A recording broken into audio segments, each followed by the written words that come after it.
আসসালামু আলাইকুম চাচা। চাচা কেমন আছেন? ওয়ালাইকুম আসসালাম ওয়া রাহমাতুল্লাহ। আমি ভালো আছি, তুমি কেমন আছো? আলহামদুলিল্লাহ, আমি ভালো আছি চাচা। আব্দুর রহমান, তুমি কেমন আছো? আলহামদুলিল্লাহ, আমিও ভালো আছি ভাই।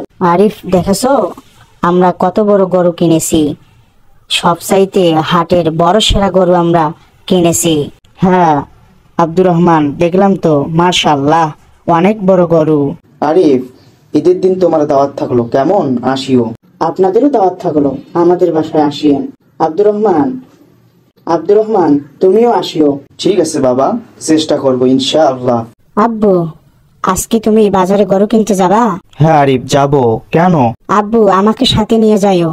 আব্দুর রহমান ওর আব্বু সহ বাজারের সবচেয়ে বড় গরু কিনে নিয়ে এসেছে, তাই আমাকে সঙ্গে নিয়ে যাইও। আমরা বড় দেখে একটা কুরবানির জন্য গরু নিয়ে আসব। আর আরিফ শোনো, কুরবানি মানুষকে দেখে কুরবানি দিতে হয় না, কুরবানির নিয়াত মনে মনে করতে হয়।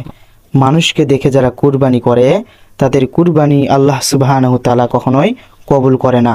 এজন্য মানুষকে দেখিয়ে কুরবানি দেওয়া যায় না, একমাত্র কুরবানি আল্লাহর নামে দিতে হয়। আল্লাহ তাআলা এই কুরবানি তেনার জন্য শুধু, বুঝছো বাবা? জি আব্বু, বুঝেছি।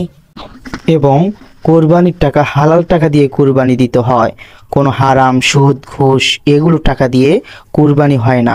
সৎভাবে কুরবানি দিতে হয়, তাহলে আল্লাহ তাআলা কবুল করবে, নতবা ওই কুরবানি আল্লাহ সুবহানাহু ওয়া তাআলা কবুল করবে না।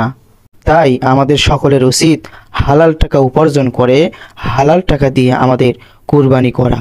বুঝেছি বাবা, ইনশাআল্লাহ আমরা আল্লাহ তাআলাকে রাজি খুশি করার উদ্দেশ্যে কুরবানি দিব। আব্বু, তাহলে আমাকে নিয়ে যাবে কেমন? আচ্ছা বাবা, জোহরের নামাজ পড়ে আমরা গরু কেনার জন্য হাটে যাব, ঠিক আছে? তারা হাটে গরু কেনার পর, বাবা দেখো আমাদের গরুটা কত সুন্দর। হ্যাঁ বাবা, আলহামদুলিল্লাহ, আমরা সুস্থ এবং সুন্দর একটা গরু আমরা কিনতে পেরেছি। আসলে কুরবানি দিতে হলে গরু মোটা তাজা ভালো সুস্থ এগুলো দেখে আমাদের গরু কিনতে হয়। ল্যাংড়া খোরা এগুলো দিয়ে কুরবানি হয় না। আব্বু, গরু ছাড়া কি অন্য পশু দিয়ে কুরবানি হয় না? হ্যাঁ বাবা, হয়তো গরু উট দুম্বা ছাগল ভেড়া এগুলো দিয়ে কুরবানি দেওয়া হয়। আচ্ছা আব্বু, কুরবানি কয় ভাগে দেয়? বাবা দেখো, কুরবানি তো মানুষ বড় গরু দিলে 7 ভাগেই দেয়, কিন্তু নিয়ম বা উত্তম হচ্ছে একটি দেওয়া। কি খবর আব্দুর রহমান, তোমরা কি গরু কিনেছো? হ্যাঁ ভাই, গতকালকে আব্বু সহ আমরা হাটে গিয়ে গরু কিনেছি। সিয়াম, তোমরা কি গরু নিয়েছো?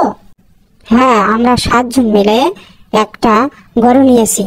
হা হা হা হা, আমরা তো একাই আমরা একটা করে গরু দিতেছি, আর তোমরা 7 জন মিলে গরু নিয়েছো? আব্দুর রহমান, মানুষকে দেখে এরকম টিটকারি করা ঠিক নয়, কারণ যাদের সামর্থ্য কম তারা তাদের সামর্থ্য যেটা জুটবে তারা সেভাবেই কোরবানি দিবে।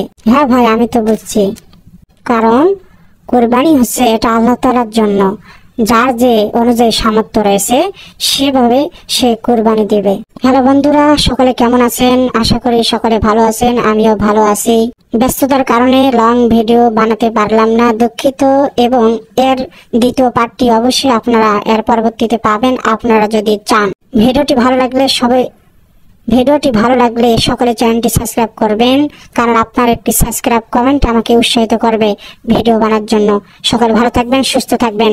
আসসালামু আলাইকুম ওয়া রাহমাতুল্লাহ।